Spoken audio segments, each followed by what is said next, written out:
上海市台办主任郑晓敏访问台湾，要讨论双城论坛。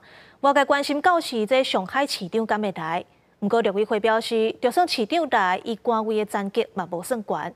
另外，第16届海峡论坛明仔载伫中国厦门起稿，副林馆长张立先会去参加。陆委会表示，地方政府参加这种统战的活动，毋是好代志。 台北市长蒋万安再去参加树林区嘉里长有约对来听第一线的需求，对外嘛持续推测双城论坛的交流。双城论坛预定今年7月到8月要伫台北举行，到时阵上海市长蒋正是毋是会来台湾，也引起关心。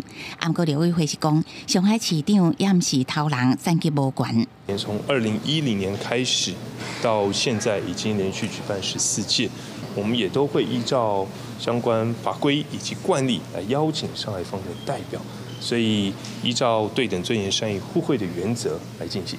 蒋万安认为，双城论坛是目前两方唯一留存的官方对话交流平台，两方愈紧张，愈需要沟通甲交流。第16届海峡论坛15也要伫中国厦门举行，若是副林馆长张立先要去中国参加，国民党原来派代表团，强调两方会当多沟通，有助缓和紧张的关系。 我们当然会知道哪些事情可以做，哪些事情不可以做嘛，所以我们当然会注意这些细节。海峡论坛是一个纯粹民间的活动，好，所以基本上应该不太会出现那些状况。我们这些地方政府参与这样的统战活动，我们是不乐见的。我们也呼吁去参加的人呢，能够注意两岸的两岸条例的规范，注意社会观感，注意国际视听，共同来维护我们国家整体利益。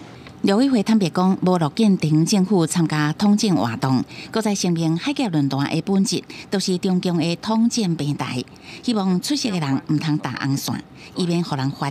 若是中国是讲有7000人参加海峡论坛，去随前以金厦航班一个小三统一的流量，无比较早较侪人，预测参加人数比往年较少。